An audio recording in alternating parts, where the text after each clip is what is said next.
Good morning, ladies and gentlemen. It is 10 a.m. on Friday, October 7th. My name is Joe Griffin. I'm the city manager for the City of Sebastian. I am here with the last update we're going to be giving you on Hurricane Matthew. We have been giving these updates 4 to 6 hours apart as new information came in, and this is going to be our last one. Let me give you an idea of what happened with this hurricane event. As you see, this is a very bad depiction of the state of Florida. Sebastian located right here, West Palm Beach right here, Cape Canaveral right here, Grand Bahama Island and West End right there. West End is about 65 miles from the inlet in West Palm Beach. Last night about 10, 11 o'clock at night, by reports, we could see that the Hurricane Matthew was on a northwesterly track, a 330 heading, chugging up across Freeport, west end of Grand Bahama Island, and kind of wobbling back and forth, maybe taking a slight turn to the east and north, which would be good for us. Good for us, why? On the northeast side of these tropical cyclones, those are the most destructive winds. So the reports were Category 4, 120 to 140 knots, 140 miles an hour. Very destructive. This time yesterday, when I was giving one of these updates, I was telling folks in town, if they had not made their final preparations, if they were living in a mobile home or manufactured housing, that they should leave, that they should get out of Sebastian, drive north and west, go to a shelter. I hope folks heeded those warnings. We did not know where this was going. We thought we were going to get a direct hit at 120 to 140 miles an hour. Reports were when the hurricane was down off Nassau that it might be turning towards Fort Pierce. That would have put Sebastian on the northeast side of that storm. Very destructive. By the grace of God, things worked out and the storm was kept offshore, and we did not get those 120 to 140 mile an hour winds. So as the winds counterclockwise around a tropical cyclone, a low pressure area, we got 70 mile an hour winds with some gusts up to 90 miles an hour. As the hurricane, it took another jog out to the east, went to the east of Cape Canaveral, and is chugging up the coast right now. So, I think we dodged one. Our city buildings, my initial assessment is that we came out pretty good with this. City Hall is intact, the police department, other city buildings are intact. On my initial drive around, things look pretty good except for some debris on roads.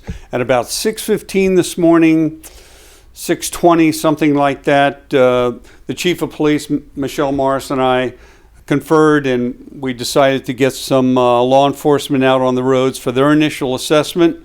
At about 7 o'clock, I was in touch with my public works director, Tim Walker. He got some folks out with some heavy equipment to start the clearing process of some of our roads. I was out on the road about 8:15, and frankly, to my dismay, I saw a huge number of people just out driving around sightseeing, and I had tried to warn folks not to do that. That impedes the cleanup efforts, but they obviously, they didn't listen, so it's just like at home. Nobody listens, but that's unfortunate. Some folks had their folks had driven up onto other people's property to go around some of the debris, so we're having to clean that up and take care of that. So please try to stay inside at least for a number of hours here today. It's 10 o'clock right now this morning.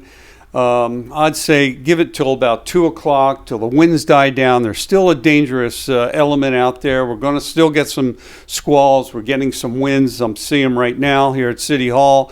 So please be careful. As I say, this is my last update.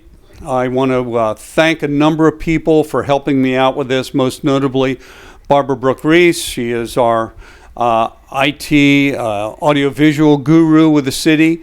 She has been here all night, camped out downstairs in council chambers and in the control room for council chambers. So thank you very much to her.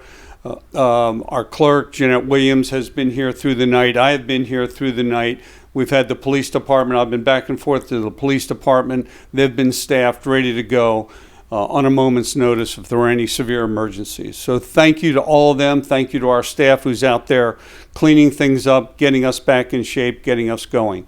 I am anticipating that City Hall and all buildings will be up and running Monday morning. Still closed today, Friday, but up and running on Monday morning. The golf course, doing our assessment right now. Please call their number to see about that tomorrow or Sunday. I understand that the weather is going to be improving rapidly this afternoon into tonight and tomorrow. So we'll have to see where that takes us with the golf course. Once again, thank you very much for tuning in. I appreciate your attention. We got through this, I think, in pretty good shape because of one reason, I think. Couple reasons, but one main reason. That's because we had an emergency management plan in place and we stuck to it. So thank you very much. Have a good day. Good morning. It's 10:20 Friday morning after Hurricane Matthew passed through the area. I hope everyone fared well through the storm. I just want to inform you that the city is hard at work. As soon as the winds allayed a little bit this morning, they were out clearing the roads and taking care of business. And if any citizens, if they have any problem areas, down trees in their area, if they call the Citizens Request Hotline, 581-0111, or the police department at their non-emergency number, 228-7100, with any storm-related questions, or if you have swell problems or water problems. But I just want you to know that the city is hard at work taking care of all of that at the moment. And if you just stay patient, we will be able to get to you. I think we fared pretty well during the storm. And again, if you don't need to be on the road, try and stay off the road at this time. And just know that the city is working very hard. And I couldn't be more proud of Joe Griffin and his staff, as well as Chief Morris and the police department, because they had a tremendous preparation plan and they were prepared for the worst, and they are working out their plan. So thank you and stay safe.